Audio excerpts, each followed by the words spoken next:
Hello, and welcome to Your Vote Counts, a public informational, nonpartisan service program designed to get acquainted with the candidates vying for the 2022 primary races of City of Salem Mayor, Salem City Council, Marion County Commissioners, and Polk County Commissioners. These interviews come to you through the producers at Capital Community Media. Collaboration on questions and moderators from the American Association of University Women, Salem City Club, League of Women Voters of Marion and Polk Counties, and neighborhood associations. All candidates for these races were invited, and all but two chose to participate. Candidates did not receive the questions developed by the League of Women Voters ahead of time. Candidates were invited to prepare a 2-minute opening statement addressing their backgrounds and qualifications for the office, as well as a 2-minute closing statement addressing their goals for the office if elected. My name is Tomika Dew, and I'm a member of the League of Women Voters of Marion and Polk Counties. And it's my pleasure to introduce Julie Hoy, who is running for Salem City Council. Candidate Hoy, we look forward to your opening remarks. Oh, thank you so much. I appreciate the opportunity to be here today.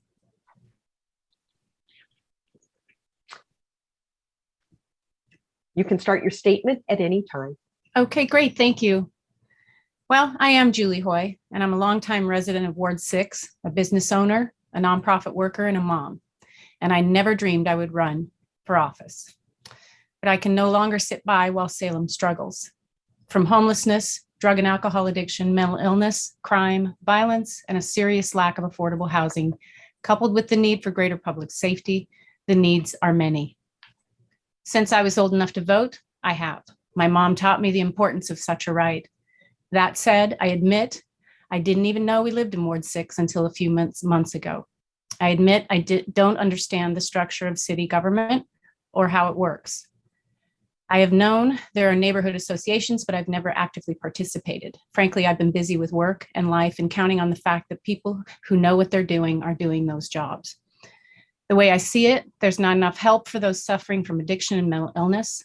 I have personally experienced this process with a family member. I know this. We do not have enough places to go for help.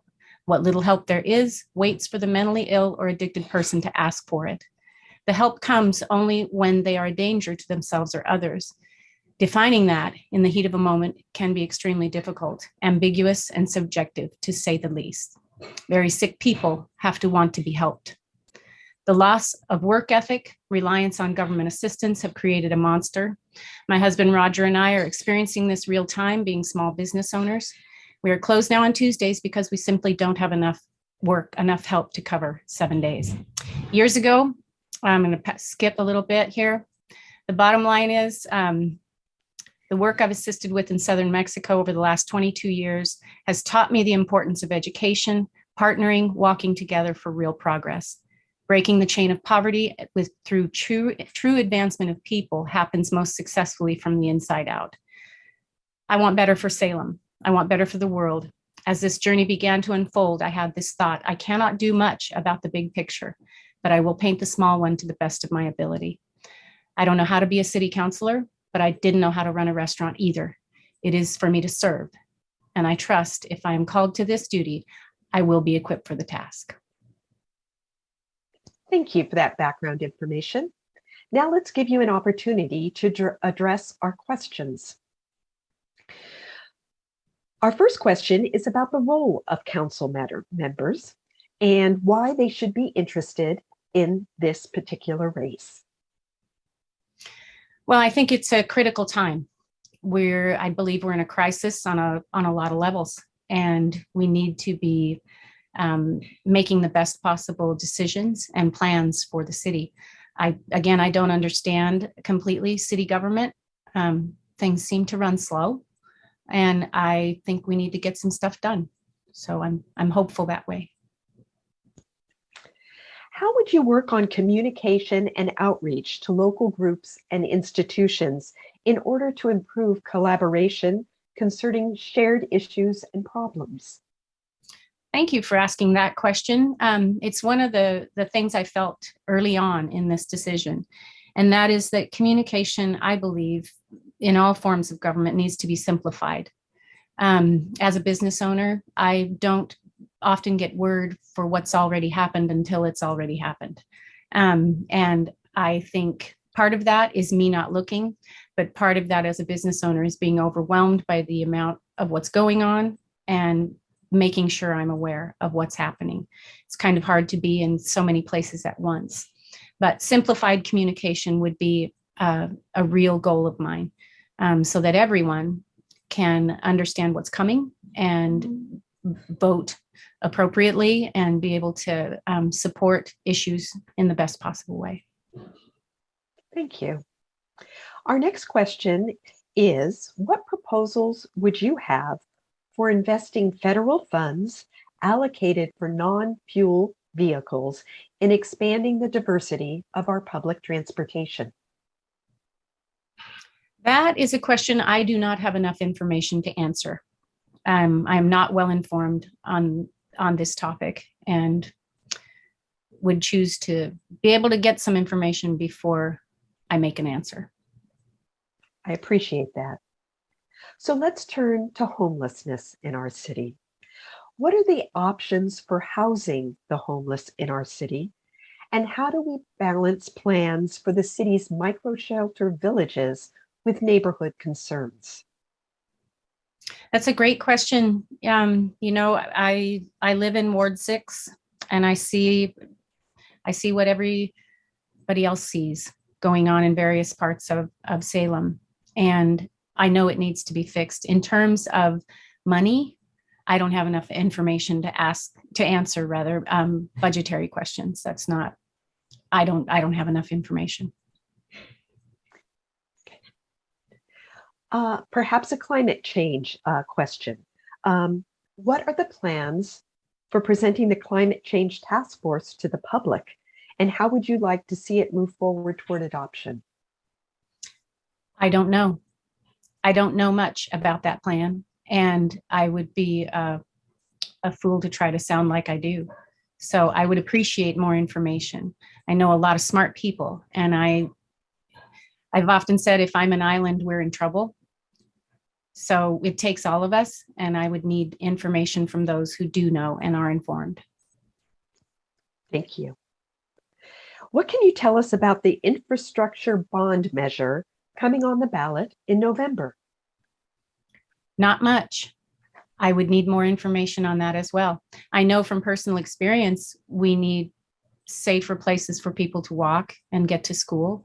I live on Center Street, and it's a great example of a spot in town that's somewhere between incorporated and unincorporated. And I believe the county and the city need to work together to make it better for everybody. Thank you for that. What decisions do you think should be made about our city parks? Oh, that's broad. I would bet there are a lot of decisions that need to be made about city parks, but I don't know what those are.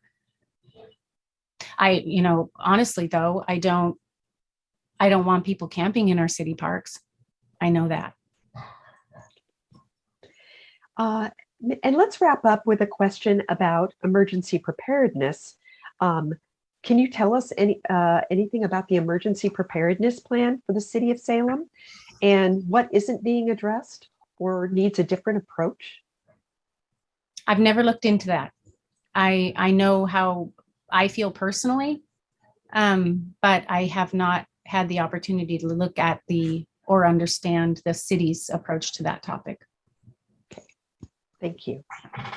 Well, we'll wrap this up with your closing statement about what you would do, your goals, if you're elected to office.